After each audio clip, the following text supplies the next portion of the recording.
तो न्यूजीलैंड पहुंच गई है 2026 T20 वर्ल्ड कप के फाइनल में। तो आज बात करते हैं साउथ अफ्रीका वर्सेस न्यूजीलैंड के सेमीफाइनल 1 के बारे में।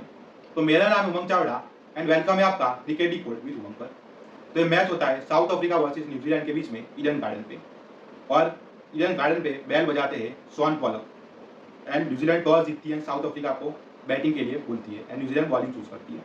तो साउथ अफ्रीका की तरफ से ओपनिंग करने आते हैं Aiden Markram and Quinton de Kock, and New Zealand की तरफ से बॉलिंग की शुरुआत करते हैं मैट हेनरी।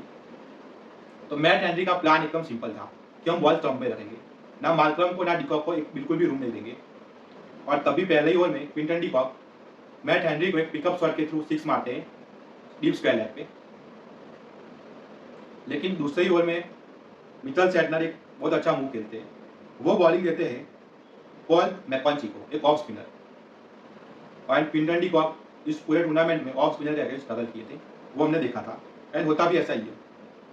क्विंटन डिकॉक मैकॉन्ची को एक फोर मारते हैं स्टेप आउट करके, लेकिन उसके अगले ही बॉल पे आउट हो जाते हैं मिड ऑन पे। वो मैकॉन्ची की बॉल थोड़ी सी लेंथ पे गिरती है, थोड़ा सा बाउंस मिलता है, डिकॉक उसे मिड ऑन के ऊपर से मारना चाहते थे, लेकिन वो टॉप पे लगे बैठता है, वो आउट हो जाते हैं। एंड उसके अगले ही बॉल पे क्विंटन डिकॉक की परछाई रायल रिकल्टन भी आउट हो जाते हैं। एंड यहाँ से लगता है कि साउथ अफ्रीका थोड़ा सा ट्रबल में आ गई है। फिर ब्रेविस एंड मार्करम थोड़ा सा एक पार्टनरशिप करते हैं 4 ओवर तक, 4 ओवर में कुछ 28 रन पे थे। एंड 5वां ओवर डालने आते हैं जिमी नीसम। न्यूजीलैंड इस बैट में चेंज करती है, वही सोडी के बदले जिमी नीसम को खिलाती है, थोड़ा सा बैटिंग में डेप्थ लेती है। एंड उसके 5वें ओवर में ब्रेविस और मार्करम 17 रन बना लेते हैं। लेकिन फिर भी उसके बाद भी क्या बोलते हैं, साउथ अफ्रीका की इनिंग्स को मोमेंटम नहीं मिल रहा था, 8 रन 9 रन पर ओवर वाला, 5 रन 4 रन ओवर वही मिल रहा था। एंड उसी चक्कर में एडन मार्करम 8th ओवर में आउट हो जाते हैं लॉन्ग वन पे कैच देके। तो मार्करम आउट थे नहीं थे वो एक कंट्रोवर्शियल टॉपिक है। जब मैंने इधर देखा मैच तो मुझे लगा कि मार्करम नॉट आउट है, ये मुझे ऐसा लगा। एंड फिर जब मार्करम आउट होते तो आते David Miller Dewald Brevis and Mitchell Santner यहाँ पे थोड़ा सा टैक्टिकल अच्छी सी कैप्टनसी में गलती करते हैं। जब ब्रेविस आए थे एकदम सेट थे, जब अपना पहला बॉल खेल रहे थे, तो एज लग के फोड़ जाता है, तो वहाँ पे स्लिप होनी चाहिए। अगर 2 विकेट गिर गए हैं, आप डोमिनेंट सिचुएशन में हैं, तो आप चाहिए कि आप नए बैट्समैन को इजीली सिंगल ना दें या फिर उनको प्रेशर और बिल्ड करें। तो वहाँ पे वो प्रेशर बिल्ड करने के लिए उन्हें स्लिप रखनी चाहिए थी, वरना उन्होंने ब्रेविस में रखी ना, जब मार्को यानसन थे तब रखी। तो ये न्यूजीलैंड का थोड़ा सा एक टेक्निकल एरर था। अगर अभी न्यूजीलैंड मैच जीत गई तो कोई इसके बारे में बात नहीं करेगा, लेकिन ये सब चीज़ें इंपॉर्टेंट होती है। जब फाइनल खेलेगी तो वहाँ पे सब गलतियाँ वो अफोर्ड नहीं कर सकती, यहाँ पे उनको इंप्रूव करना चाहिए। तो फिर आते हैं ब्रेविस एंड मिलर, और इन दोनों ने इंडिया के अगेंस्ट अहमदाबाद में जब एक टाइम पर साउथ अफ्रीका 20 पे 3 हो गई थी, तो इन दोनों ने इनको संभाला था। लेकिन ब्रेविस थोड़ा सा काउंटर अटैक करते हैं एंड अब देखने को क्या मिलता है कि डेविड मिलर पहली बार कोई आईसीसी नॉकआउट में चोक करते हैं। एंड इसके साथ एक और चीज़ देखने को मिलती है कि ग्लेन फिलिप्स कोई कैच छोड़ दे, ऐसा जनरली हमें क्रिकेट में देखने को नहीं मिलता। मिलर को एक चांस भी मिलता है, लेकिन फिर वो उसी ओवर में सचिन रविंद्र के हाथों आउट हो जाते हैं। एंड मेन मिलर को 2015 से दिख रहा हूँ, वो कभी आईसीसी नॉकआउट के बड़े मैच में चोक नहीं करते, लेकिन आज उन्होंने पहली बार चोक किया।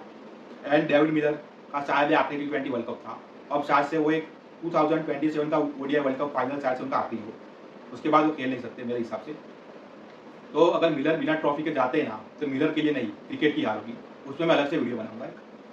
तो फिर मिलर आउट हो जाते हैं एंड उसके अगले ओवर में जिमी नीसम आउट कर देते हैं डिवाल्ड ब्रेविस को। वो एक लकी डिसमिसल था, लेकिन बहुत अच्छा बॉल नहीं था, लेकिन ब्रेविस एक शॉट मारने जाते हैं, थोड़ा सा बैट हाथ में घूम जाता है, एक नॉर्मल कैच होता है, वहाँ पे उनका कैच पकड़ते हैं Mitchell Santner and Brevis out हो जाते हैं। फिर यहाँ पे लगता है कि अब साउथ अफ्रीका फंस जाएगी, लेकिन फिर एक बहुत अच्छी पार्टनरशिप आती है यानसन एंड स्टब्स के बीच में, 73 रन 47 बॉल्स में। स्टार्टिंग में दोनों थोड़ा सा इनिंग को संभालते हैं, सिंगल लेते रहते हैं, बट फिर जैसे ही वो राउंड 17th ओवर लेके आते हैं मैट हेनरी, तो वहीं से लोग इनिंग को अटैक करना चालू करते हैं। हेनरी के 17th ओवर में बनाते हैं 15 रन।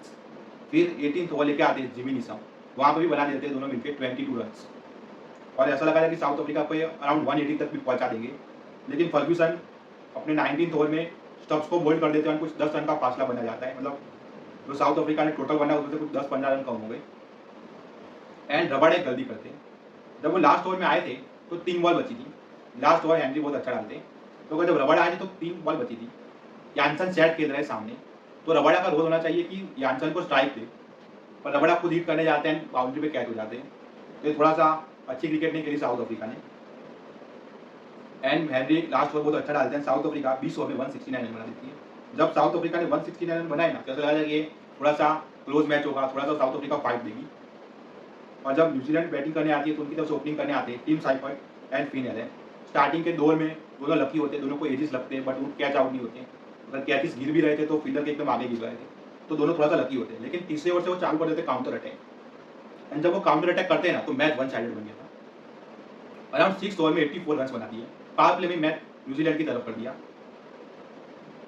एंड नाई यानसन, नाई रबाडा, नाई बॉस, किसी के पास भी उन दोनों का कोई जवाब था।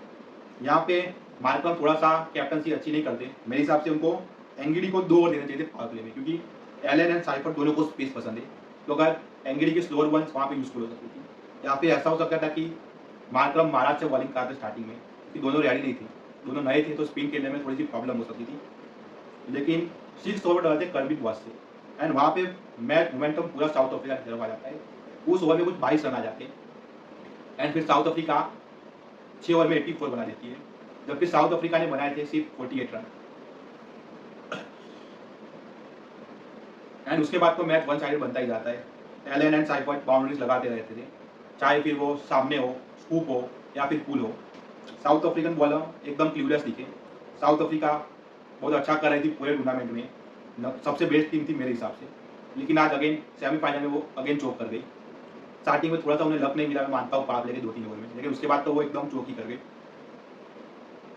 एंड रबड़ा बोल्ड कर देते साइफर्ट को, बेस बाउंड्री तक चली जाती है। बहुत अच्छा बॉल था, लेकिन तब तक तो बहुत देर हो गई थी, क्योंकि 9 ओवर में उन्होंने कुछ 117 रन बना दिए थे। एंड फिर रविंद्र आते हैं, एंड फिल एलन खेलते 100 रन 33 बॉल्स में, 10 boundaries 8 sixes. What a inning! मतलब T20 इंटरनेशनल हिस्ट्री की सबसे fastest century, T20 world cup की सबसे फास्टेस्ट सेंचुरी। एंड कोई नॉकआउट मैच में इस तरीके से कोई बैटिंग करे, मैंने तो इस तरीके से किसी बैट्समैन को देखा नहीं आज तक। एंड फिल एलन होते इस मैच के मैन ऑफ द मैच। ये क्या के लिए बहुत अच्छी बात है, क्योंकि इधर से साइफर्ट एंड एलन ओपनिंग करने वाले हैं। तो मैच के बारे में हो जाता है, न्यूजीलैंड फाइनल तक पहुंच गई है। अब इंडिया एंड इंग्लैंड में कौन पहुंचेगा फाइनल में, ये देखने वाली बात हुई। मोहम्मद आबी ने प्रेडिक्शन की थी कि साउथ अफ्रीका एंड न्यूजीलैंड में न्यूजीलैंड जीतेगी, एंड कल इंडिया वर्सेस इंग्लैंड में इंग्लैंड जीत रही है। उन्होंने एक और प्रेडिक्शन की थी टूर्नामेंट में कि इंडिया सेमीज तक नहीं पहुंचेगी, एंड अब इंडिया सेमीज तक पहुंच गई। तो लोग उन्हें सोशल मीडिया पर ट्रोल कर रहे हैं। तो मैं यही कहना चाहूँगा कि वो उनका एक ओपिनियन है, जैसे कि इधर मैं हूँ तो मेरा एक ओपिनियन है कि आज के मैच में मेरा ओपिनियन क्या था कि साउथ अफ्रीका एंड न्यूजीलैंड में साउथ अफ्रीका जीतेगी। सबका ओपिनियन यही था। लेकिन क्रिकेट ऐसा लेवल है कि सबको लगा था कि साउथ अफ्रीका जीतेगी, लेकिन क्रिकेट का लेवल इतना हार्ड है कि कोई भी कभी भी कुछ भी हो सकता है। आज न्यूजीलैंड जीत गई। अगर आप सुबह किसी को पूछते हैं ना, तो 80% लोग साउथ अफ्रीका ही बोलते हैं। तो जो भी मोहम्मद आमिर का डिसीजन है वो एक उनका क्रिकेट एनालिसिस, एक उनका ओपिनियन है, तो हमें उन्हें ट्रोल नहीं करना चाहिए, हमें अपना ओपिनियन देना चाहिए। तो आमिर को लगता है कि इंडिया इस रीजन से सेमीफाइनल तक नहीं पहुंच रही है, इस रीजन से हार रही है, तो हमें उसके पॉइंट्स को काउंटर करना चाहिए अपने क्रिकेट एनालिसिस से, अपनी क्रिकेट की सोच से। आप उनको ट्रोल करें उसका मतलब नहीं है, वो एक लेजेंड है पाकिस्तान के। उन्होंने 2009 T20 world cup, 2017 champions trophy में पाकिस्तान को जीतने में बहुत हेल्प की थी। तो आपको उस तरीके से किसी को भी ट्रोल करना नहीं चाहिए। अगर कल यहीं पे MS धोनी, रोहित शर्मा को हम ट्रोल करें तो इंडियन फैंस को कैसा लगेगा? तो वो भी पाकिस्तानी है, बट वो भी एक प्लेयर है, तो हमें इस तरीके से उन्हें ट्रोल नहीं करना चाहिए। अगर उनकी कुछ भी बात होती है, अगर उनका क्रिकेटिंग ओपिनियन सही नहीं है, तो हमें अपना ओपिनियन देना चाहिए कि ये लॉजिक होना चाहिए कि इस कारण से वो सही नहीं है। तो आज के लिए इतना ही। अगर वीडियो अच्छी लगी हो तो वीडियो को लाइक करें, शेयर करें, चैनल को सब्सक्राइब करें। वीडियो को पूरा देखने के लिए थैंक यू।